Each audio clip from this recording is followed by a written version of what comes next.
I heard you say,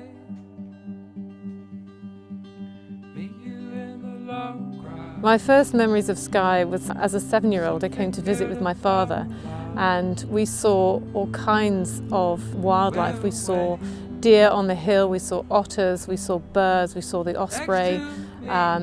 It was amazing. It was an amazing experience, and it was an inspiration for me to work with nature conservation. Living on Skye is wonderful because Skye people are very friendly, they're very honest, and they make people very welcome. And that's the joy of living here. It's a fantastic place to live. That's Skye. There is no such thing in my job as a typical day. Every day is different because it's such a varied landscape and an amazing place with many assets to it and many challenges. Balancing access and conservation is always difficult, but it's a wonderful challenge, and the best part of the day is seeing other people enjoy the place. Something very positive happens when people visit a place like this.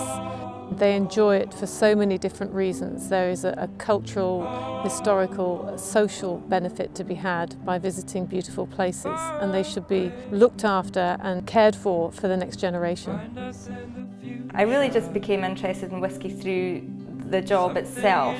Initially I didn't really know much about whisky. I always thought it was maybe just an old man's drink, and I was never really that interested in it. But now that I've started working in the industry, I find out how interesting it is, and you know how many different whiskies there are available. We specialise here in unchill filtered whisky. So our whiskies in effect are traditional, they're authentic, they've not been processed in any way. The whiskies from this side of the country are typically quite peaty. Ours are slightly lighter because we blend with Highland malts as well as the West Coast ones. So you do get a lighter finish from our whiskies, but still keeping that nice smoky West Coast character.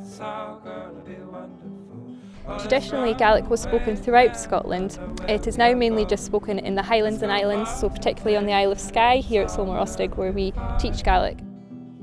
There are huge efforts going on nowadays to promote and to preserve the Gaelic language, and that's why I feel it's very important that we look after the language, that we teach the language, that the young people learn the language, and I've been very fortunate that I've had the opportunity to learn Gaelic myself. I was a student here at Solmore Ostig. This is where I grew to fluency of the Gaelic language. It means a great deal to me that now as I work here I can help other people have the opportunity to learn the language, and then together we can all preserve it and promote it.